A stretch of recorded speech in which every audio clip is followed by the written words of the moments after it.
Welcome to the Vixen After 40, your host, the Shady Vixen. Well, tonight we're going to go off topic a little bit. I had a show planned, but there's something that's just been on my heart for the last couple days.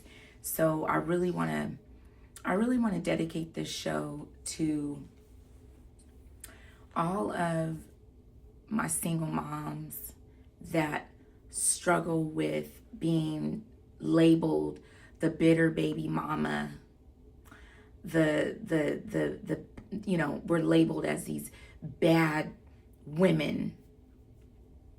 That is incorrect. And I want to talk about why sometimes we get labeled as the bitter baby mama, the bad baby mama, anybody that's had a child with a man and they separate, they don't agree. So my experience, I didn't really plan on being a single mom. So my first son, his father left when he was 1.5, closer to 2 years old. He left without without warning. He left me for an ex-girlfriend that came into some money, and she went to his mother's house and gave his mother her phone number and said, tell him to call me. After she already knew that he was, because his mother, allegedly it was said that his mom told the girl, oh, well, he's with his baby and his girlfriend. And she said, well, give him my number. So I think, to be honest with you, they both were out of line. Like, the mother should have never taken the phone number. She should have said, I'm not going to get in it. And the girl, and this is why so many women have issues when they think they're going to get with a dude and steal him from the other girl, and they always be having issues. Like, this is why, because the way that you get him is the way that he's going to leave. You know what I'm saying? So anyways, they hook up and he just never comes home. Now, mind you, I wasn't rich at the time. We were struggling. It was like one of those struggle love situations where I was always working, taking care of us while he stayed home, took care of the baby. And I remember coming home one time and he was high as a kite. And my son, the whole living room was full of weed smoke. And I remember saying, you can't do this. Like, you're supposed to be watching the baby, you know what I'm saying, while I handle all the bills, So I put my son in daycare to give him the opportunity to maybe hey, you want to look for a job and help out or whatever. I loved him, so I always wanted to cater and just make sure he was good. So I was like, I knew he was a felon. So around that time, it was really hard for if you had a felony to get a job. So I knew that. And I told him, take your time. Don't worry about it. Just look for a job. I can handle everything. Let me tell you what this nigga was doing while I was at work. Cheating. You feel me? So back to him leaving. He just disappears. He doesn't give me a warning. He doesn't tell me he's leaving. He just never came home. He was supposed to be with his friend starting a job. He just never came home. So I was calling his people. I was asking them where is he? What's going on? I was upset. I was crying. I want to say for the first 2 weeks, I was sick. I was depressed. I was just sick. I cried every day. I was so depressed. The time he left, I had just got laid off from my job, and I was actually on unemployment, but it was still enough, right, to take care of the bills and take care of everything. And I remember in this moment, because I was praying, I was just so weak. I was just so just down. Just, I feel like my soul had just been depleted. Like I was just gone. I remember my baby was sitting across the room, and I looked up in the midst of like, just in the midst of like a crying just rage, and I looked across the room at my son, and he was just happy and playing. And in that moment, I got this strength that came from, I don't know where it came from, but I got this overwhelming strength that was like, you got to do what you got to do and make sure that this little boy is taken care of. And I wiped my tears. I got up. I went and I sat down with my baby, and I started playing with him. And in that moment, I just couldn't be sad no more. I couldn't cry no more, because I knew in that moment my son really needed me. Like, this nigga was gone, and he was not coming back. So God blessed me. I found a really good job, making triple, okay? Making triple, you feel me? What I was making. God showed up and he showed out. In Jesus' name, amen. He showed out. Now, the thing about these niggas, I'm going to tell you, things started going bad with him and her. He found out from the streets that I was back on my feet. And he hit me up, oh, send me a ticket to come home, because he moved out of state on me. I said, nah, you want to come home? You can always come home, but she got to send you back out here. Like, I'm not sending money for you to come back out here when you left. You know what I'm saying? So he decided to stay out there. And I want to say like 3 years after that, here he come, dropping off an emergency court order, talking about, I'm taking my son. Now, Negro, you've been gone for 3-4 years, okay? You ain't even seen your son. And because the girl is telling him to go get his son and move out of state, 4 years, you gonna come and try to take your son. And the judge was like, absolutely not. So in mediation, this nigga gonna look across the room at me and tell me, well, she got a big house and she got money. Now, I had a nice job at the time. I mean, I had an apartment. I was doing what I could do for my son and me. I think at the time I had a nice little 2-bedroom upstairs, downstairs, little condo style. So I was doing okay. I mean, it was okay. It wasn't in Beverly Hills or nothing, but it was cool. It was safe for my son. He had his own room. He was good. And I did it without him. You know what I'm saying? So things didn't go his way in court. He left. He went back out there with the girl. And then soon after that, you know, he got into a little bit of trouble and he went away. So after that, I eventually ended up taking care of my son totally by myself. So for the 7 years that he was out, he didn't take care of my son. And then he went away for 9 years, 8 or 9 years. You know, I didn't get no support or nothing because he was away. He was locked up. So ultimately, I ended up taking care of my son the entire time with no help. So he did call from while he was in prison. And I told him, like, don't call if you're not trying to, like, get to know your son. Like, you really don't even know your son. Like, you was with this girl the whole time, you know. So he keeps in touch the entire time he's in prison. So as soon as he gets out of prison, he flips the script. He gets with some girl, and he owed me all this back child support. He owed me $27,000 in child support. And he gets with this girl, and he starts working. And child support finds out he's working, because I don't even know what's going on. Child support finds out he's working. They start deducting money. And he calls child support. Now, you don't even call your grown son, because my son was like 19 at this time when he got out of prison. He don't even know his son, you know what I'm saying? But you don't call your son, but you call child support to get the payments lowered for a kid that you've never even taken care of. I just make it make sense, please. So child support lowers the payment, and I call child support back, and I'm like, nah, put it back at what it was supposed to be. This nigga don't want to give up no money. Like, how do you not want to give up some money off a kid that you never took care of? Like, I really cannot understand that. That is diabolical. So now we got to go to court.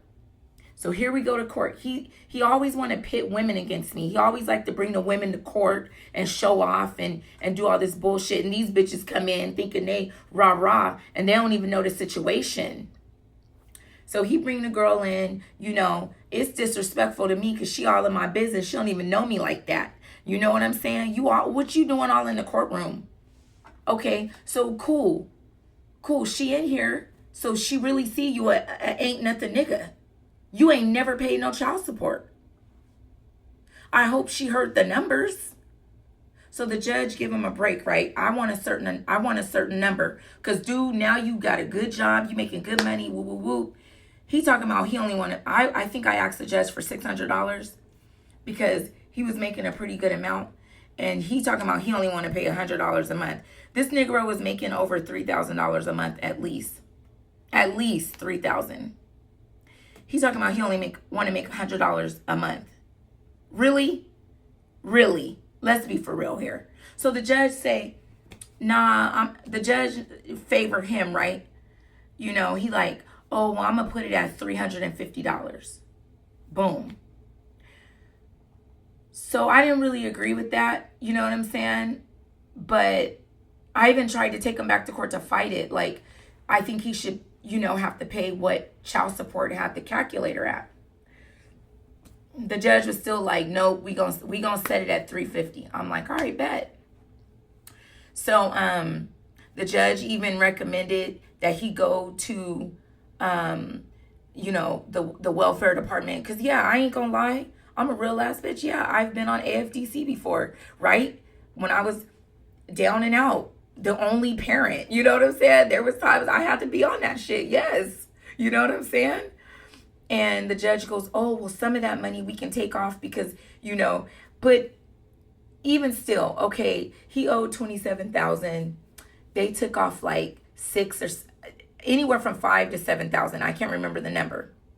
But the rest of that, my nigga, you owe me. Okay?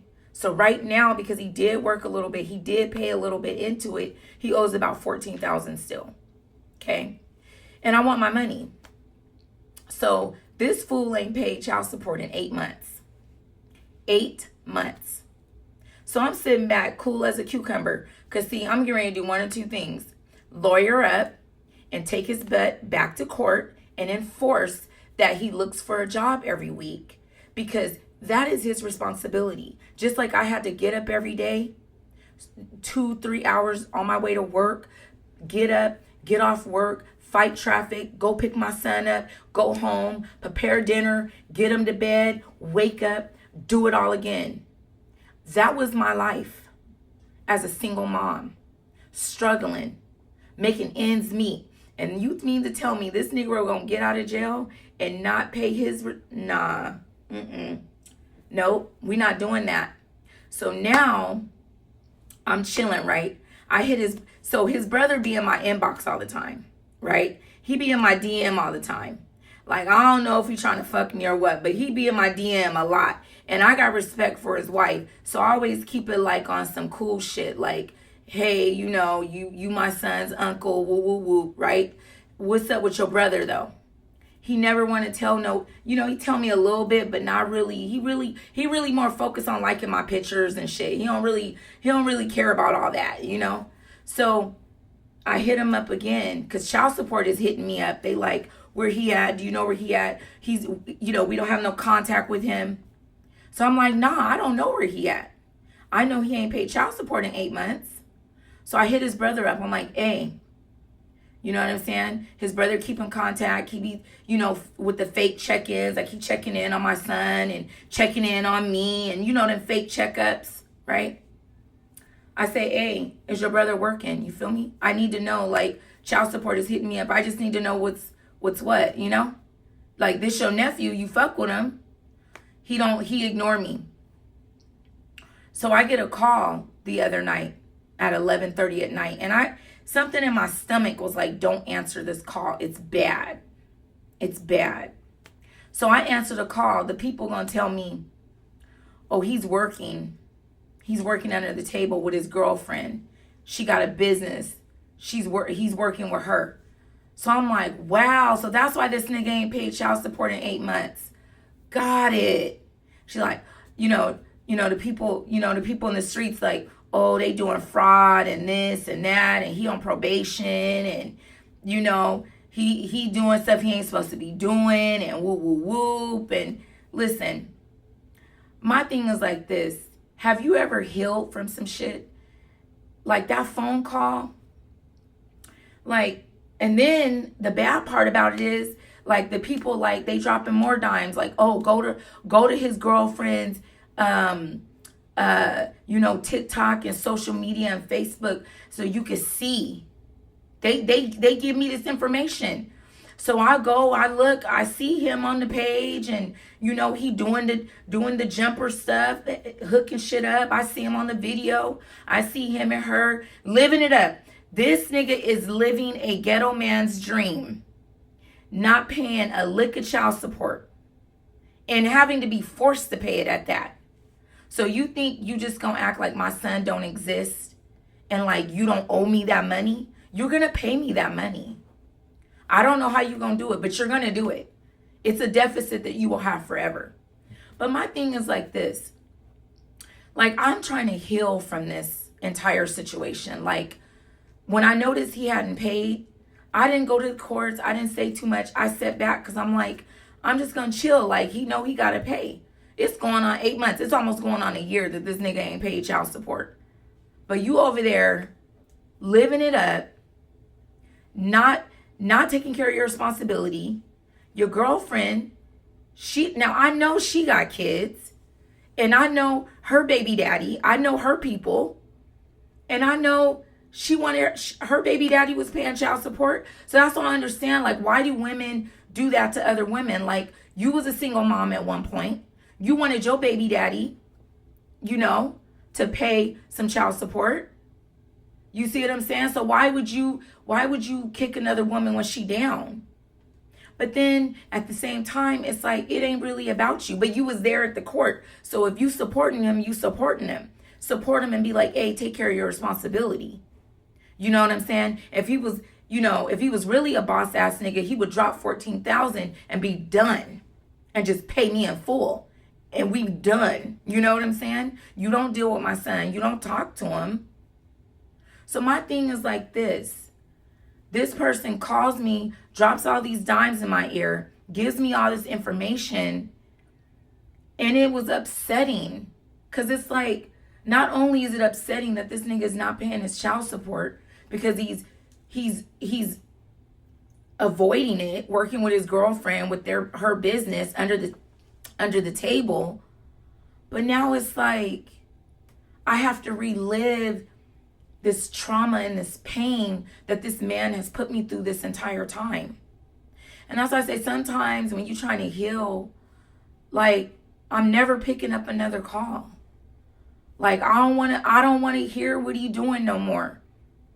And if he don't pay for however long, that deficit is always going to be there. He will always have to owe me money. You know what I'm saying? If I was him, I would just pay the $14,000 and just be done with the shit. If I was him. If you a boss like that. Now, if you driving a bitch car, your bitch giving you money, that don't really make you a boss. You feel me? Do you have your own shit? Do you have your own, like, something with your name on it? You know what I'm saying? So my thing, and I ain't even trying to, like, God has been so good to me. I've been so blessed. My son is blessed. Everybody is blessed. Like, I'm just trying to heal and trying to be the best mother that I can be for my son, because I know he doesn't have any support from his dad. So instead of, like, I'm not trying to kick anybody down, but just do your part. You know what I'm saying? Just take care of that $14,000, and we ain't never got no dealings. I'll never talk about you again. But I think until I get my money, my feathers is kind of ruffled right now. And if anybody was in my shoes, they would feel the same way. Period. Now I gotta spend more money trying to lawyer up to take you back to court to interrupt your lifestyle, because you want to interrupt my lifestyle. You interrupted my lifestyle for 18 years. I had to take care of my son. Even when we were together, the year and a half that you were with me when he was born. I mean, we were together longer than that, but by the time I had our son, you left when he was 1.5. So even in that little time frame, I worked and I took care of us and I made sure everybody was good. You know what I'm saying? Have a little grace. But that's what I'm saying. People be calling you with that shit. Don't call me no more. Don't call. I don't care. Listen. Don't call me no more. I don't want no more phone calls. I don't care what that nigga doing. He know what it is. Like I say, I ain't no fucking hater. Shit. But to both of y'all might want to watch the company y'all keep. Because I know all y'all business. You feel me? I know everything. You fuck with my family. Like, I know your family. I know who you are. Like, in just these couple last days, I know so much about you that I didn't even give a fuck about. Like, for real. So, that's my story. And to anybody, to any mother out there that is going through what I had to go through, or just going through something, or we always looked at the bad, you know, the bitter baby mama, the bad. Hell yeah, I'm mad because I want my money. Yeah, I'm mad because I want my money. Period. So I'm sick of y'all always trying to say we the bad ones. We not the bad ones. We the tired ones. We the ones that get drugged through the mud. We the ones everybody want to treat like shit. We not bad. We tired. You like, why can't you just take care of your kid? You know what I'm saying? So, to any of my women out there, my other baby mamas, keep doing what you're doing. Keep doing what you're doing. And you prioritize your babies. Put your kids first. Fuck these niggas. Put your kids first. Because that is what changed me. And that is what made me who I am today. Okay? Because my back was against the wall. And it was nobody coming to save me. I got on my knees and I prayed. And God came. And God did his big one. And he's still doing his big one. He's still doing his big one. So I just wanted to, you know, these past couple days, I was upset. I was like, I felt like how unfair it is that I have to be the one that, why does he get away with not paying child support? And now I got to lawyer up and take him back to court. And, you know, it's exhausting. You know what I'm saying? It's already bad enough I had to raise a son on my own. But it's cool. Like, so I just wanted to dedicate this show to my bitches, to my single moms. Keep doing what you're doing. Get up every day. Keep it sexy. Take care of your kids. Be a boss. Do what you got to do. Because nobody is coming to save you. Period. Now, I am doing a new part of the show. It's called I'm Sick of This Shit. And so what I want y'all to do, I want y'all to call in. I got a number. I'm putting it all over my social media, all over the website.